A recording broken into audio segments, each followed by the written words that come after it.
monovalent.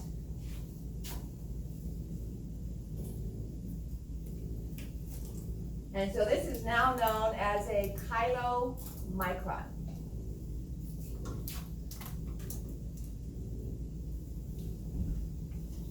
So, two words to keep straight. Micelle is the lipid with the biosalts attached to it. The chylomicron is the lipid with the protein around it. Okay? And you've heard of those proteins, LDL, HDL, VLDL. So those are different protein components that form around the chylomicron. So just an illustration. And then this vesicle fuses, and we have exocytosis. We have our protein coat with the lipid being exocytosed from the cell, and that's way too big to cross into the capillary, all right? So instead, this is not going through, this is going in front of or behind. It's going to come into the lacteal between the epithelial cells of the lacteal.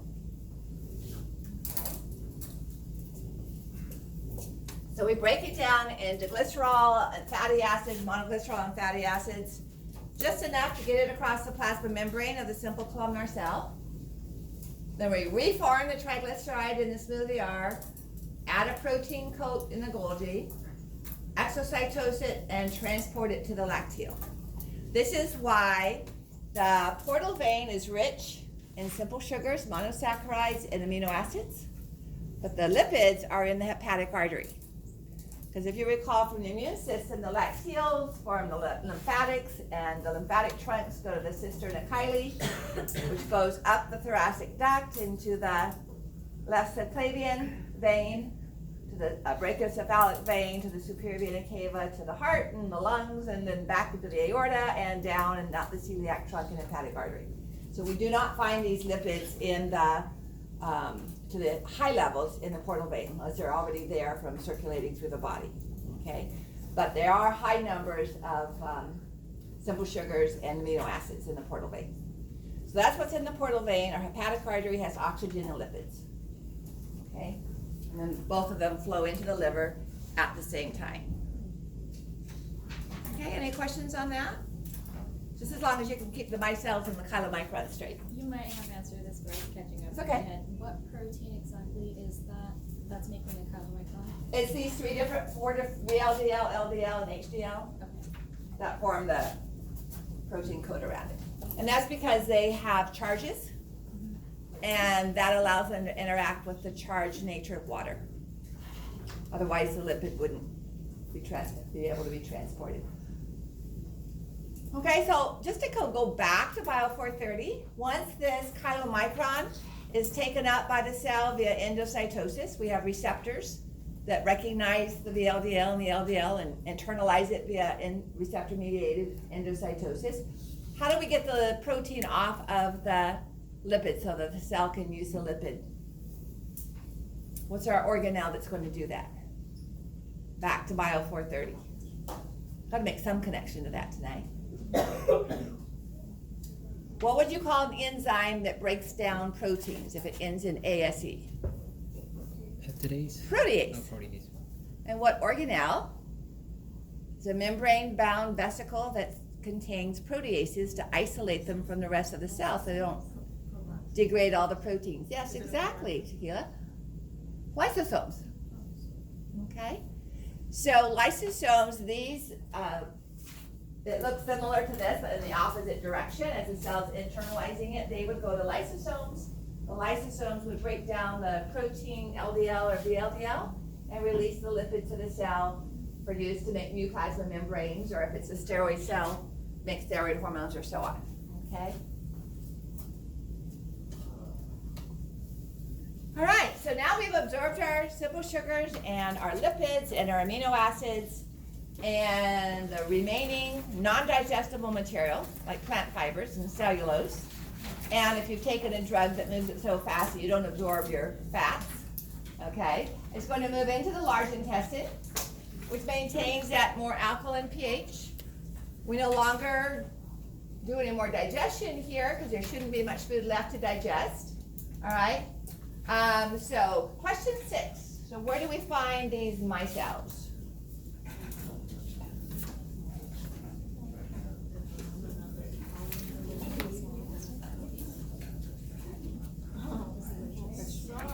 Yeah, Oh, yeah, sorry. the luminous small intestine. Reinforcing before it's too covered up with other details.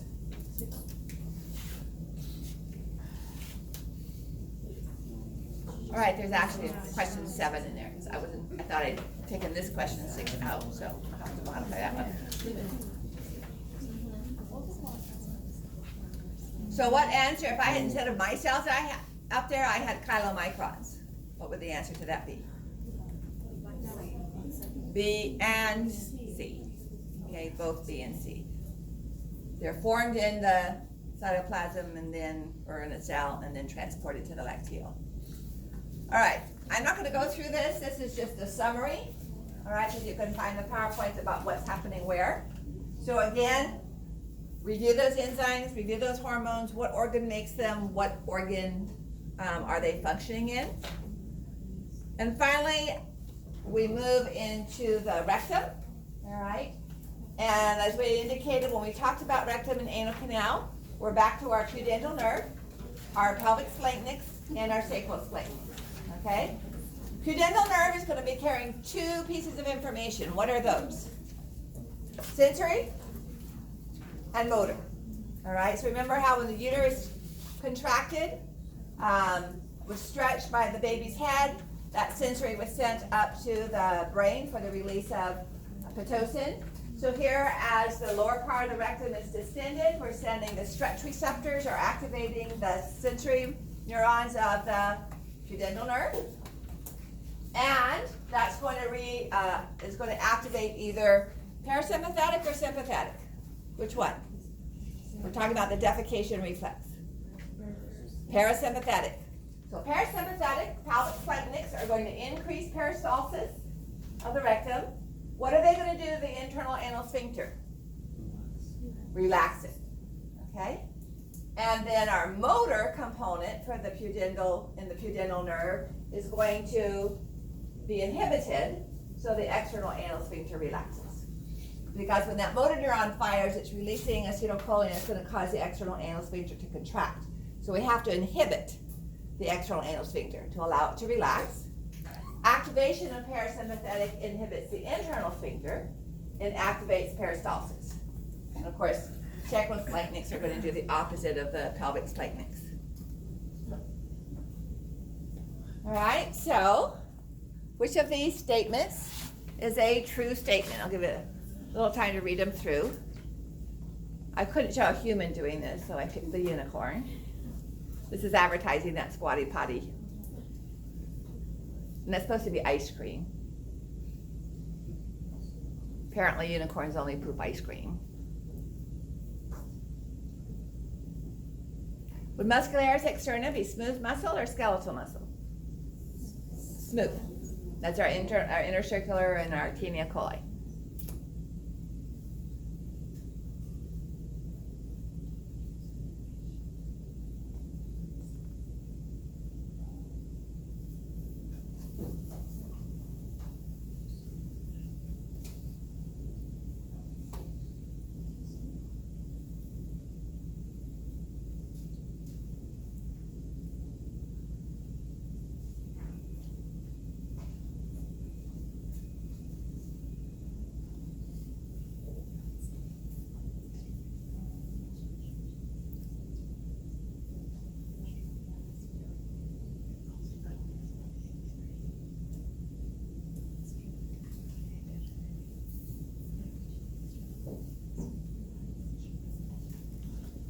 Okay, I've had enough of that colorful pooping.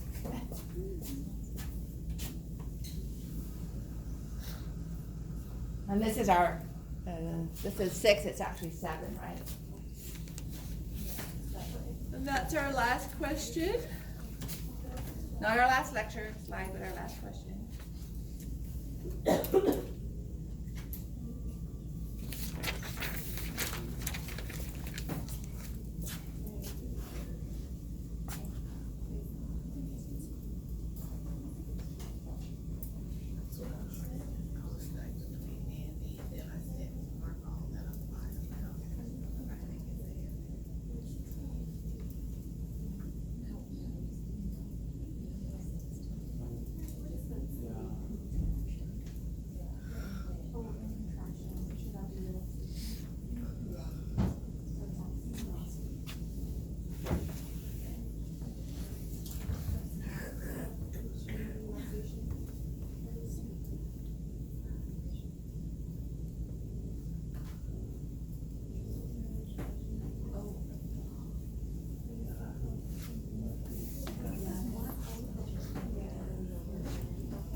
answer yet? Can you tell us how many there are that are right? More than one.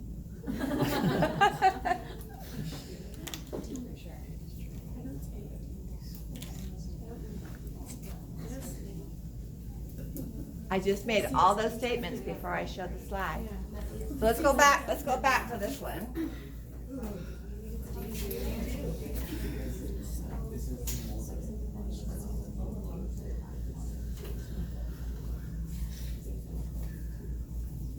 Has the activities, but doesn't have all the nerves on there. Okay. How many got one answer right? One of the previous four was correct? Anybody have one of the previous four answers being correct? Nobody had any of these answers correct? Okay, so A, activation for peristalsis by the pelvic or parasympathetic splenic nerves. Okay. Innervation of the muscularis externa, which inhibits peristalsis, is by the sympathetic sacral. Would that be true? Okay, anybody mark that? Okay. So we're saying that sympathetic inhibits peristalsis. Okay. So A and B so far. Innervation of the external anal sphincter, is that a smooth muscle or skeletal muscle? Skeletal, correct. Part of our levator ani. Not necessarily, the pupil rectalis is part of that. By the pudendal nerve, is that correct? Yeah, lower motor neurons and the pudendal nerve, which results in contraction of the sphincter. Does that happen? When we release acetylcholine from a lower motor neuron nerve, does it ever end up with a muscle relaxing if it's a skeletal muscle?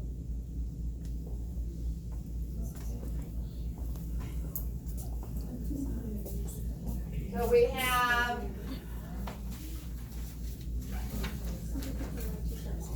our motor end plate, and we have acetylcholine receptor. We have a neuron releasing acetylcholine, and that allows sodium ions to come into the cell. Is that going to excite or inhibit? That's going to excite. So to relax the external anal sphincter, we have to inhibit the nerve. We have to stop it from being excited. And we do that with the brain and the brainstem.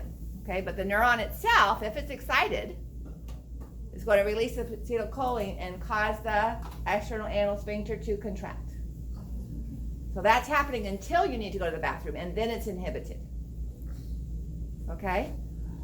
Just like the external urethral sphincter, remember I said I can't go to the bathroom when my friend's boyfriend is sitting outside 6 feet from the door and have to wait till 2 o'clock in the morning when he goes home? That's because my brain isn't inhibiting the pudendal nerve. So until my brain inhibits the pudendal nerve and allows the external urethral sphincter to relax, it's not going to open. Okay? So this statement is a true statement. I have to block that innervation to allow the external anal sphincter to relax. Okay? Does that make sense?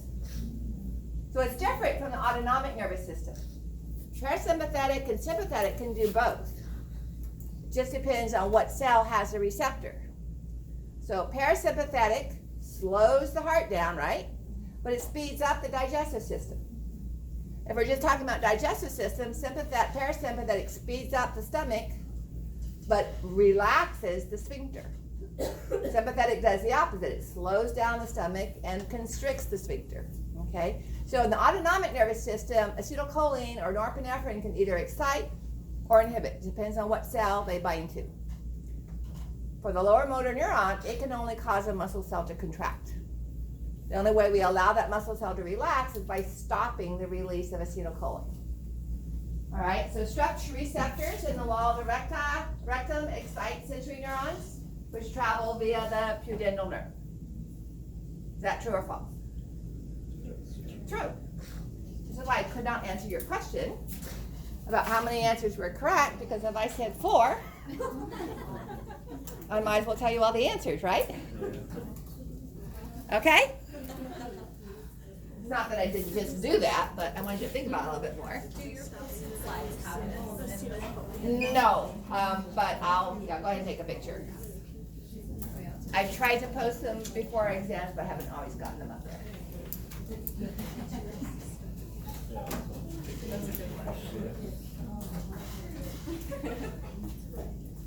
Okay. This is a good place to take a break.